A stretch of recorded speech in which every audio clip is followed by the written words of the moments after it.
ಸಮಾಜವಾದಿ ಅಧ್ಯಯನ ಕೇಂದ್ರ ಮತ್ತು ಸಮಾಜವಾದಿ ಸಮಾಗಮ ಈ ಸಂಘಟನೆಗಳ ಆಶ್ರಯದಲ್ಲಿ ನಮ್ಮ ದೇಶವನ್ನು ಕಾಡುತ್ತಿರುವ ಈ ಹೊತ್ತಿನ ಅತ್ಯಂತ ತುರ್ತಿನ ವಿಷಯ ಆಗಿರ್ತಕ್ಕಂಥ ದಕ್ಷಿಣದ ರಾಜ್ಯಗಳಿಗೆ ಹಣಕಾಸು ಹಂಚಿಕೆಯಲ್ಲಿ ಕೇಂದ್ರ ಸರ್ಕಾರದ ತಾರತಮ್ಯವನ್ನು ಕುರಿತು ಮತ್ತು ಜನಸಂಖ್ಯೆಯ ಆಧಾರದ ಮೇಲೆ ದಕ್ಷಿಣ ಭಾರತವು ಲೋಕಸಭೆಯಲ್ಲಿ ಸ್ಥಾನಗಳನ್ನು ಕಳೆದುಕೊಳ್ಳುವ ಆತಂಕವನ್ನು ಕುರಿತು ವಿಚಾರ ವಿನಿಮಯ ಮಾಡಿಕೊಳ್ಳುವ ಸಮಾರಂಭವನ್ನು ಏರ್ಪಡಿಸಿದ್ದಾರೆ. ಈ ಸಮಾರಂಭ ಈ ಹೊತ್ತಿಗೆ ಅತ್ಯಂತ ಮಹತ್ವದ್ದು ಅಂತೇಳಿ ನಾನು ಭಾವಿಸಿಕೊಂಡಿದ್ದೇನೆ. ಕಾರಣವಾದರೂ ಇಷ್ಟೇ, ಭಾರತ ಒಂದು ಸಂದಿಗ್ಧ ಮತ್ತು ಸಂಕ್ರಮಣ ಸ್ಥಿತಿಯಲ್ಲಿ ಮುಂದೆ ಹೋಗ್ತಾ ಇದೆ. ಒಂದು ಕಡೆ ಭಾರತವನ್ನು ಅಭಿವೃದ್ಧಿ ಹೊಂದಿರುವ ರಾಷ್ಟ್ರ ಎಂದು ಬಿಂಬಿಸುವ ಪ್ರಯತ್ನಗಳು ನಡೆಯುತ್ತಿವೆ. ಮತ್ತೊಂದು ಕಡೆ ಸುಮಾರು 80 ಕೋಟಿ ಜನರಿಗೆ ಉಚಿತ ಪಡಿತರವನ್ನು ನೀಡಬಹುದಾದ ಕೆಲಸವನ್ನು ಸರ್ಕಾರ ಮಾಡ್ತಾ ಇದೆ. ಈ ಎರಡೂ ವೈರುಧ್ಯಗಳನ್ನು ನಾವು ಏಕಕಾಲದಲ್ಲಿ ಗಮನಿಸಬೇಕು ಅಂತ ಹೇಳಿ ನಾನು ಭಾವಿಸ್ತೇನೆ. ಯಾಕೆ ಇದನ್ನು ಗಮನಿಸಬೇಕು? ಇವೆರಡು ಮುಖ್ಯವಾದವು ಅಂದರೆ, ಅಭಿವೃದ್ಧಿ ಹೊಂದಿದ ರಾಷ್ಟ್ರಗಳು ಎಂದು ಹೇಳುವ ಮೂಲಕ ಅನೇಕ ವಂಚಿತ ಸಮುದಾಯಗಳಿಗೆ ಸಿಗಬಹುದಾದ ಸವಲತ್ತುಗಳನ್ನು ನಾವು ತಪ್ಪಿಸುವ ಪ್ರಯತ್ನವನ್ನು ಮಾಡುತ್ತಿರುತ್ತೇವೆ. 80 ಕೋಟಿ ಜನರಿಗೆ ಉಚಿತ ಪಡಿತರವನ್ನು ಕೊಡುತ್ತಿರುವ ಮತ್ತು ಅವರಾರೂ ಕೂಡ ನಿರಾಕರಣೆ ಮಾಡದೆ ಸ್ವೀಕರಿಸುತ್ತಿರುವ ಸನ್ನಿವೇಶವನ್ನು ಗಮನಿಸಿದರೆ ನಮಗೆ ಅನ್ನಿಸ್ತದೆ, ಈ ದೇಶದ ಅಗತ್ಯ, ಮೂಲಭೂತ ಅಗತ್ಯಗಳನ್ನು ಪೂರೈಸಲು ಇನ್ನೂ ಕೂಡ ನಮಗೆ ಸಾಧ್ಯವಾಗಿಲ್ಲ ಅನ್ನುವ ಸತ್ಯದ ಅರಿವು ಕೂಡ ಆಗುತ್ತದೆ. ಇಂತಹ ಸಂದರ್ಭದಲ್ಲಿ ನಮ್ಮ ದೇಶದ ಡಿಲಿಮಿಟೇಷನ್ ಪ್ರೋಸೆಸ್ ಕೂಡ ಚಾಲ್ತಿಗೆ ಬರ್ತಕ್ಕಂಥ ಸನ್ನಿವೇಶ ಈ ವರ್ಷ ನಡೀತಾ ಇದೆ. ಇದು ನಡೆಯುತ್ತಿರುವ ಕಾರಣದಿಂದಾಗಿ ದಕ್ಷಿಣದ ರಾಜ್ಯಗಳು ವಿಶೇಷವಾಗಿ ತೊಂದರೆಗೆ ಒಳಗಾಗುತ್ತಿರುವ ಸನ್ನಿವೇಶವನ್ನು ನಾವೆಲ್ಲರೂ ಕೂಡ ಗಮನಿಸಬೇಕು. ಹಾಗೆ ಗಮನಿಸದೆ ಹೋದರೆ ನಾವು ಬಹಳ ದೊಡ್ಡ ಆತಂಕಕ್ಕೆ ಸಿಕ್ಕಿ ಹಾಕಿಕೊಳ್ಳುತ್ತೇವೆ ಅನ್ನುವ ಮಾತು ಸತ್ಯವಾದದ್ದು. ಈ ಕಾರ್ಯಕ್ರಮವನ್ನು ಉದ್ಘಾಟಿಸಲು ಸನ್ಮಾನ್ಯ ಮುಖ್ಯಮಂತ್ರಿಗಳು ಆಗಮಿಸಬೇಕಾಗಿದೆ. ಅನಿವಾರ್ಯ ಕಾರಣಗಳಿಂದ ತಡವಾಗಿದೆ, ಆದರೆ ಅವರು ಕೆಲವೇ ನಿಮಿಷಗಳಲ್ಲಿ ಆಗಮಿಸ್ತಾರೆ ಅಂತೇಳಿ ನಾವೆಲ್ಲರೂ ಭಾವಿಸಿ ಪ್ರಾಸ್ತಾವಿಕವಾಗಿ ನಾನು ಈ ವಿಚಾರಗಳನ್ನು ಕುರಿತ ಕೆಲವು ಮಾತುಗಳನ್ನು ತಮ್ಮ ಮುಂದೆ ಆಡೋದಕ್ಕೆ ಬಯಸ್ತೇನೆ. ಸ್ನೇಹಿತರೆ, ಚಾರಿತ್ರಿಕವಾಗಿ ಡಿಲಿಮಿಟೇಷನ್ನು 1951ರಲ್ಲಿ, 1961ರಲ್ಲಿ, 1971ರಲ್ಲಿ ಮತ್ತು 2001ರ ಏನು ಜನಗಣತಿ ನಡೆದಿದೆ ಇದರ ಆಧಾರದ ಮೇಲೆ ನಡೆದಿದೆ. ಹೀಗೆ ನಡೀತಿರುವಾಗಲೇ ನಮಗೆ ಇರುವ ಆಧಾರ, ಡಿಲಿಮಿಟೇಷನ್ಗೆ ಇರಬಹುದಾದ ಕಾನೂನಿನ ಶಕ್ತಿ ಏನು ಅಂತ ಅಂದರೆ, ಭಾರತದ ಸಂವಿಧಾನ ಲೋಕಸಭೆಯಲ್ಲಿ ಎಷ್ಟು ಸೀಟುಗಳನ್ನು ಯಾವ ರಾಜ್ಯಗಳಿಗೆ ಕೊಡಬೇಕು ಅನ್ನುವುದನ್ನು ನಮಗೆ ಮ್ಯಾಂಡೇಟ್ ಮಾಡಿ ಹೇಳ್ತದೆ. ಹೀಗೆ ಹೇಳುವ ಮೂಲಕ ಅದು ವಿಶೇಷವಾಗಿ ಜನಸಂಖ್ಯೆಯ ಆಧಾರದ ಮೇಲೆ ಲೋಕಸಭೆಯ ಸೀಟುಗಳನ್ನು ನಿಗದಿ ಮಾಡಬೇಕು ಅಂತೇಳಿ ನಮ್ಮ ಸಂವಿಧಾನದ ಆರ್ಟಿಕಲ್ 81(2) ಇದನ್ನು ಉಲ್ಲೇಖಿಸಲಾಗಿದೆ. ಆರ್ಟಿಕಲ್ 81 ಸಬ್ಸೆಕ್ಷನ್ 2 ಏನು ಹೇಳ್ತದೆ ಅಂತಂದರೆ, the states seats have to be allocated to the states in proportion to their population ಇದನ್ನು ಹೇಳ್ತಾರೆ. ಇದು ಅನೇಕ ರಾಜ್ಯಗಳು ಪಾಪ್ಯುಲೇಷನ್ ನಿಯಂತ್ರಣ ಮಾಡಬೇಕು, ಜನಸಂಖ್ಯಾ ನಿಯಂತ್ರಣ ಮಾಡಬೇಕು ಅಂತ ಬಂದಾಗ ವಿಶೇಷವಾಗಿ ನಮ್ಮ ದೇಶದ ಅನೇಕ ರಾಜ್ಯಗಳು ಜನಸಂಖ್ಯೆಯನ್ನು ನಿಯಂತ್ರಣ ಮಾಡುವ ಕೆಲಸದಲ್ಲಿ ದಕ್ಷಿಣ ರಾಜ್ಯಗಳು ಬಹಳ ಪರಿಣಾಮಕಾರಿಯಾಗಿ ಜನಸಂಖ್ಯೆಯನ್ನು ನಿಯಂತ್ರಣ ಮಾಡಿದ್ದಾವೆ.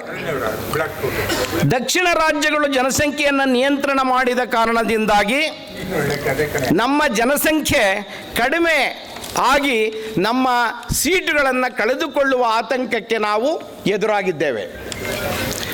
ಉತ್ತರದ ರಾಜ್ಯಗಳು, ವಿಶೇಷವಾಗಿ ಉತ್ತರ ಪ್ರದೇಶ, ಬಿಹಾರ, ಛತ್ತೀಸ್ಗಢ, ಜಾರ್ಖಂಡ್, ಈ ರಾಜ್ಯಗಳು ಜನಸಂಖ್ಯಾ ನಿಯಂತ್ರಣ ಮಾಡದಿರುವ ಕಾರಣಕ್ಕಾಗಿ, ಹೆಚ್ಚಿನ ಜನಸಂಖ್ಯೆಯನ್ನು ಹೊಂದಿರುವ ಕಾರಣಕ್ಕಾಗಿ ಇವತ್ತಿನ ಡಿಲಿಮಿಟೇಷನ್ ಏನು ನಡೀತದೆ ಆ ಮೂಲಕ ಹೆಚ್ಚಿನ ಸೀಟುಗಳನ್ನು ಪಡೆಯುವ ಆತಂಕವನ್ನು, ಸಂತೋಷವನ್ನು ಅವರು ಅನುಭವಿಸ್ತಾ ಇದ್ದಾರೆ. ಉತ್ತರದ ರಾಜ್ಯಗಳು ಹೀಗೆ ಅನುಭವಿಸುವ ಕಾರಣದಿಂದಾಗಿ ಆಗಬಹುದಾದ ಪರಿಣಾಮಗಳೇನು ಅನ್ನೋದು ಕೂಡ ಇವತ್ತಿನ ಬಹಳ ಮುಖ್ಯವಾದ ಪ್ರಶ್ನೆ.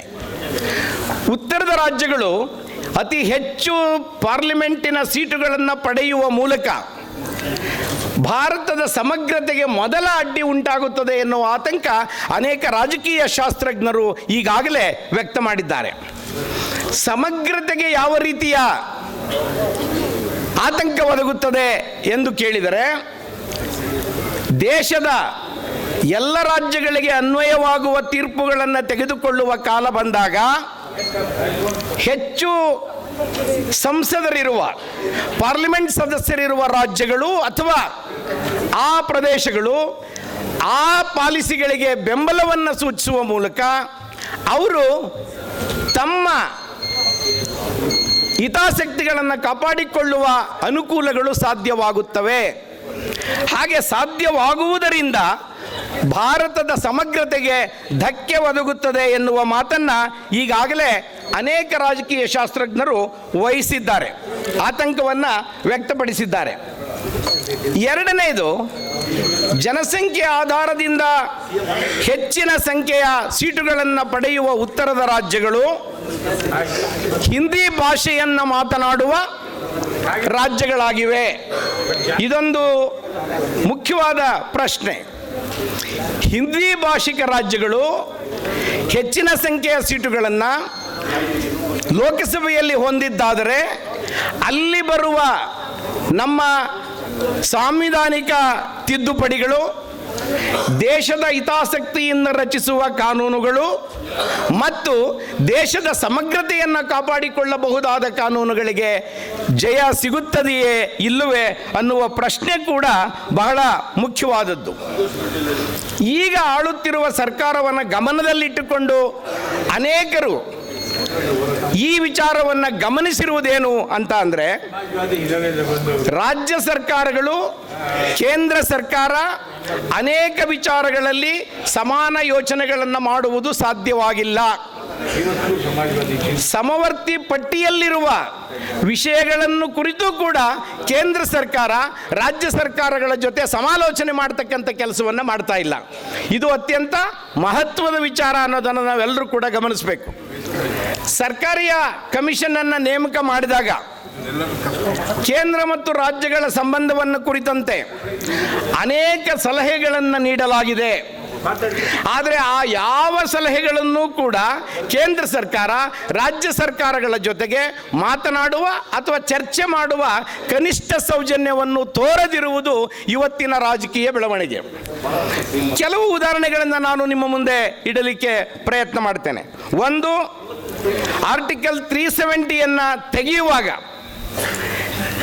ದೇಶದ ಮೇಲೆ ಉಂಟಾಗಬಹುದಾದ ಪರಿಣಾಮ ಅಥವಾ ಆರ್ಟಿಕಲ್ 370 ತೆಗೆದಾಗ ಆ ರಾಜ್ಯದ ಮೇಲೆ ಉಂಟಾಗಬಹುದಾದ ಪರಿಣಾಮವನ್ನು ಕನಿಷ್ಠ ಸೌಜನ್ಯಕ್ಕಾಗಿ ಆ ರಾಜ್ಯ ಮತ್ತು ಒಟ್ಟು ದೇಶದ ಮುಖ್ಯಮಂತ್ರಿಗಳನ್ನು ಕೂಡಿಸಿ ಮಾತನಾಡುವ ಕೆಲಸವನ್ನು ಕೇಂದ್ರ ಸರ್ಕಾರ ಮಾಡಿಲ್ಲ. ಎರಡನೇದು, GST ಜಾರಿಗೆ ತಂದಾಗ GST ಜಾರಿಗೆ ತರುವ ಕಾರಣದಿಂದಾಗಿ ರಾಜ್ಯ ಸರ್ಕಾರಗಳ ಮೇಲೆ ಬೀಳುವ ಆರ್ಥಿಕ ಹೊರೆಯನ್ನು ಮೊದಲ ಹಂತದಲ್ಲಿ ಪರಿಗಣನೆಗೆ ತೆಗೆದುಕೊಂಡು ಸುಮಾರು 5 ವರ್ಷಗಳ ಕಾಲ ರಾಜ್ಯಗಳಿಗೆ GST ತೆರಿಗೆ ಪರಿಹಾರವನ್ನು ಕೊಡುವ ಯೋಜನೆಯನ್ನು ಮಾಡಲಾಯಿತು. ಆದರೆ GST ಜಾರಿಗೊಳಿಸುವಾಗ ಅನೇಕ ರಾಜ್ಯ ಸರ್ಕಾರಗಳು ಒಪ್ಪದಿರುವ ಅಂಶಗಳನ್ನು ಅದರಲ್ಲಿ ಸೇರಿಸಿ ಆ GST ಜಾರಿಗೊಳಿಸಿದ ಕಾರಣದಿಂದಾಗಿ ಅನೇಕ ರಾಜ್ಯ ಸರ್ಕಾರಗಳು ಆರ್ಥಿಕ ಹೊರೆಯನ್ನು ಹೊತ್ತುಕೊಳ್ಳುವಂತಾಯಿತು. ಎರಡನೇದು, ಇತ್ತೀಚೆಗೆ 1 ವರ್ಷದ ಹಿಂದೆ GST ಅನೇಕ ಸಡಿಲಿಕೆಯನ್ನು ಮಾಡಲಾಯಿತು. GSTಯಲ್ಲಿ ಮೊದಲು ರಾಜ್ಯ ಸರ್ಕಾರಗಳು ಇಂಥ ತೆರಿಗೆಗಳನ್ನು ಹಾಕುವುದು ಉಚಿತವಲ್ಲ ಅಂತ ಹೇಳಿದಾಗ ಕೇಳದಿದ್ದ ಕೇಂದ್ರ ಸರ್ಕಾರ ಸ್ವಯಂ ಪ್ರೇರಣೆಯಿಂದ ಕೆಲವು GSTಗಳನ್ನು ಸಡಿಲಿಕೆ ಮಾಡಲಾಯಿತು. ಇದರ ಪರಿಣಾಮವಾಗಿ ರಾಜ್ಯಗಳ ಆದಾಯ ಮತ್ತಷ್ಟು ಕುಸಿತಕ್ಕೆ ಒಳಗಾಯಿತು. ಅವೈಜ್ಞಾನಿಕ GSTಯನ್ನು ಜಾರಿಗೊಳಿಸಿದಾಗ ರಾಜ್ಯ ಸರ್ಕಾರಗಳ ಮೇಲೆ ಆರ್ಥಿಕ ಹೊರೆ ಬಂತು. ಅದೇ GSTಯನ್ನು ಸಡಿಲಗೊಳಿಸಿದಾಗ ಆರ್ಥಿಕ ಹೊರೆ ರಾಜ್ಯ ಸರ್ಕಾರಗಳ ಮೇಲೆ ಬಂತು. ಈಗ ಈ GSTಯನ್ನು ಸಡಿಲಗೊಳಿಸಿ ರಾಜ್ಯ ಸರ್ಕಾರಗಳ ಮೇಲೆ ಬಿದ್ದಿರುವ ಆರ್ಥಿಕ ಹೊರೆ ಕರ್ನಾಟಕ ಒಂದನ್ನು ನೀವು ಪರಿಗಣಿಸಿದರೆ ಸುಮಾರು 15,000 ಕೋಟಿಯಷ್ಟು ಆರ್ಥಿಕ ಹೊರೆಯನ್ನು ಕರ್ನಾಟಕ ಸರ್ಕಾರ ಹೊತ್ತುಕೊಳ್ಳಬೇಕಾದಂಥ ಪರಿಸ್ಥಿತಿ ನಿರ್ಮಾಣ ಆಗಿದೆ. ಆದ್ದರಿಂದ ಈ ಡಿಲಿಮಿಟೇಷನ್ ಎಕ್ಸಸೈಸು ಟಾಪ್ ಡೌನ್ ಮಾಡಿದ್ರಿಂದ ತೀರ್ಮಾನವನ್ನು ತೆಗೆದುಕೊಂಡಿದ್ದರೆ ಕೆಲವು ರಾಜ್ಯಗಳಿಗೆ ಅನುಕೂಲಗಳಾದವು, ಕೆಲವು ರಾಜ್ಯಗಳಿಗೆ ಅನಾನುಕೂಲಗಳಾದವು. ಈ ಸಮಾಲೋಚನೆಯನ್ನು ಕೇಂದ್ರ ಮತ್ತು ರಾಜ್ಯ ಸರ್ಕಾರಗಳ ನಡುವೆ ಮಾಡುವ ಒಂದು ಸಂವಾದ, ಕನಿಷ್ಠ ಸಂವಾದ ಕೇಂದ್ರ ಸರ್ಕಾರ ಮಾಡ್ತಿಲ್ಲ ಅನ್ನುವ ಆರೋಪವನ್ನು ಅನೇಕ ರಾಜ್ಯ ಸರ್ಕಾರಗಳು ಮಾಡ್ತಾ ಇವೆ. ಇದರಲ್ಲಿ ಗಮನಿಸಬಹುದಾದ ಇನ್ನೊಂದು ಮುಖ್ಯವಾದ ಅಂಶ ಏನು ಅಂದರೆ, ಯಾವ ರಾಜ್ಯಗಳಲ್ಲಿ ಕೇಂದ್ರದಲ್ಲಿರುವ ಸರ್ಕಾರದ ಪಕ್ಷದ ವಿರೋಧಿ ಸರ್ಕಾರಗಳಿವೆ, ಅಂದರೆ ವಿರೋಧ ಪಕ್ಷದ ಸರ್ಕಾರಗಳಿವೆ, ಈ ರಾಜ್ಯಗಳಿಗೆ ಹೊಡೆತ, ಆರ್ಥಿಕವಾದ ಹೊಡೆತ ತೀವ್ರಗತಿಯಲ್ಲಿ ಆಗಿದೆ ಅನ್ನೋದನ್ನು ಕೂಡ ನಾವೆಲ್ಲರೂ ಗಮನಿಸಬೇಕು. 1-2 ಉದಾಹರಣೆಗಳನ್ನು ಈ ಸಂದರ್ಭದಲ್ಲಿ ಕೊಡಬೇಕು ಅಂತ ನಾನು ಭಾವಿಸ್ತೇನೆ. ಒಂದು, ಡಿಲಿಮಿಟೇಷನ್ಗೆ ಕೊಡ್ತಕ್ಕಂಥ ಕಾರಣ ಸಂವಿಧಾನ ಮತ್ತು ಪಾರ್ಲಿಮೆಂಟ್ ಸದಸ್ಯರ ಹೆಚ್ಚುವರಿ ಮತ್ತು ಇಳಿಕೆ ಎರಡನ್ನೂ ನಾವು ಪರಿಗಣನೆ ಮಾಡಬೇಕು. ಇನ್ನೊಂದು ಬಹಳ ಮುಖ್ಯವಾದ ಸಂಗತಿ, ಒಂದು ಕೋಹರ್ಸಿವ್ ಕೇಂದ್ರ ಸರ್ಕಾರಗಳ ನಡುವೆ ಒಂದು ಸಮತೋಲನವಾದ ಚಿಂತನಾ ಲಹರಿ ಇದ್ದರೆ ಅದು ಕೋಆಪರೇಟಿವ್ ಫೆಡರಲಿಸಮ್. ಆದರೆ ಏಕಮುಖವಾದರೆ ಕೇಂದ್ರ ಸರ್ಕಾರ ಅದರ ಧೋರಣೆ ಮತ್ತು ಆಳುವ ಪಕ್ಷ, ಈಗಿರುವ ಆಳುವ ಪಕ್ಷದ ಧೋರಣೆ ಏಕಮುಖವಾದ ಫೆಡರಲಿಸಮನ್ನು ತರಬೇಕು ಅನ್ನುವ ಉದ್ದೇಶ ಇದ್ದ ಹಾಗೆ ಕಾಣುತ್ತದೆ. ಇದು ಏನನ್ನ ತೋರಿಸ್ತದೆ ಅಂದರೆ, ಅನೇಕ ಸಂದರ್ಭಗಳಲ್ಲಿ ವಿರೋಧ ಪಕ್ಷಗಳಿರುವ ಸರ್ಕಾರಗಳನ್ನು ಹದಗೆಡಿಸ್ತಕ್ಕಂಥ ಅಥವಾ ಆ ಸರ್ಕಾರಗಳ ಮೇಲೆ ಬಲಪ್ರಯೋಗ ಮಾಡ್ತಕ್ಕಂಥ ಗವರ್ನರ್ಗಳ ಆಫೀಸುಗಳನ್ನು ಉಪಯೋಗಿಸಿ ಮಾಡುವ ಈ ಬಲಪ್ರಯೋಗ ರಾಜ್ಯಗಳ ಮೇಲೆ ತೀವ್ರವಾದ ಪೆಟ್ಟನ್ನು ಕೊಡುವ ಚರ್ಚೆ ಆರಂಭ ಆಗಿದೆ. ಅನೇಕ ರಾಜ್ಯಗಳು ಇವತ್ತು ಚರ್ಚೆ ಮಾಡುತ್ತಿರುವ ಸಂದರ್ಭ ಏನು ಅಂದರೆ, ರಾಜ್ಯಪಾಲರ ಕಚೇರಿಯ ಅಗತ್ಯ ಇದೆಯೇ, ಈ ಚರ್ಚೆಗೆ ಬಂದು ನಿಂತಿವೆ. ರಾಜ್ಯಪಾಲರ ಅಗತ್ಯ ಅನೇಕ ರಾಜ್ಯಗಳ ಅಭಿಪ್ರಾಯದಂತೆ ಅದು ಎಲೆಕ್ಟೆಡ್ ಬಾಡಿ ಅಲ್ಲ. ಎಲೆಕ್ಟೆಡ್ ಬಾಡಿ ಯಾವುದು ರಾಜ್ಯದ ಲೆಜಿಸ್ಲೇಟಿವ್ ಅಸೆಂಬ್ಲಿ ಇದೆ, ಅದರ ಮೇಲೆ ಸವಾರಿ ಮಾಡ್ತಕ್ಕಂಥ ಏಕ ವ್ಯಕ್ತಿಯ ಬಲಪ್ರಯೋಗ ಸಾಧುವಾದುದ್ದಲ್ಲ, ಇದರ ಅಗತ್ಯ ಇಲ್ಲ ಅನ್ನುವ ಅಭಿಪ್ರಾಯ ಬಂದಿದೆ. ಹಾಗಾಗಿ ರಾಜ್ಯಪಾಲರ ಕಚೇರಿಯನ್ನು ನಿರಾಕರಿಸಿದರೆ ರಾಜ್ಯಗಳು ಯಾವ ಸಾಂಸ್ಕೃತಿಕ ಸಾಂವಿಧಾನಿಕ ಬಿಕ್ಕಟ್ಟು ಉತ್ಪತ್ತಿಯಾಗಬಹುದು, ಈ ಪ್ರಶ್ನೆ ಕೂಡ ಇವತ್ತಿನ ಮಹತ್ವದ ಪ್ರಶ್ನೆ. ಈ ಪ್ರಶ್ನೆಯನ್ನು ನಾವು ಸರಿಯಾಗಿ ಕೇಳಿಕೊಳ್ಳದೇ ಇದ್ದರೆ, ಸರಿಯಾಗಿ ಅರ್ಥ ಮಾಡಿಕೊಳ್ಳದೆ ಹೋದರೆ ಅನೇಕ ಆಘಾತಗಳು ನಮ್ಮ ದೇಶದ ಸಂವಿಧಾನದ ಮೇಲೆ ನಡೆಯುತ್ತವೆ. ಅದರಲ್ಲಿ ಒಂದು, ಹಿಂದಿಯನ್ನು ರಾಷ್ಟ್ರ ಭಾಷೆಯನ್ನಾಗಿ ಮಾಡಿ ಪ್ರಾದೇಶಿಕ ಭಾಷೆಗಳ ಜಾಗದಲ್ಲಿ ಹಿಂದಿಯನ್ನು ಸ್ಥಳಾಂತರಗೊಳಿಸುವ ಪ್ರಯತ್ನವನ್ನು ನಿರಂತರವಾಗಿ ಕಳೆದ ಒಂದು ದಶಕದಿಂದ ಮಾಡುವುದನ್ನು ನಾವು ಕಾಣ್ತಾ ಇದ್ದೇವೆ. ಇಲ್ಲಿ ಏನು ನಡೀತಿದೆ ಅಂತ ಅಂದರೆ, ಹಿಂದಿಯನ್ನು ರಾಷ್ಟ್ರ ಭಾಷೆಯನ್ನಾಗಿ ಒಪ್ಪಿಕೊಂಡ ರಾಜ್ಯಗಳು ಕೆಲವಿದ್ದರೆ ಅವರು ಒಂದು ಅಕ್ಷರವನ್ನು ಬೇರೆ ಭಾಷೆಯಲ್ಲಿ ಮಾತನಾಡದ ಪರಿಸ್ಥಿತಿ ಇರುವಾಗ ಪ್ರಾದೇಶಿಕ ಭಾಷೆಗಳ ಅಸ್ತಿತ್ವಕ್ಕೆ ಧಕ್ಕೆಯುಂಟಾಗುವ ಸಂದರ್ಭಗಳು ಕಾಣ್ತಾ ಇವೆ. ಇದು ಬರೀ ಪ್ರಾದೇಶಿಕ ಭಾಷೆಗಳ ಧಕ್ಕೆ ಅಷ್ಟೇ ಅಲ್ಲ,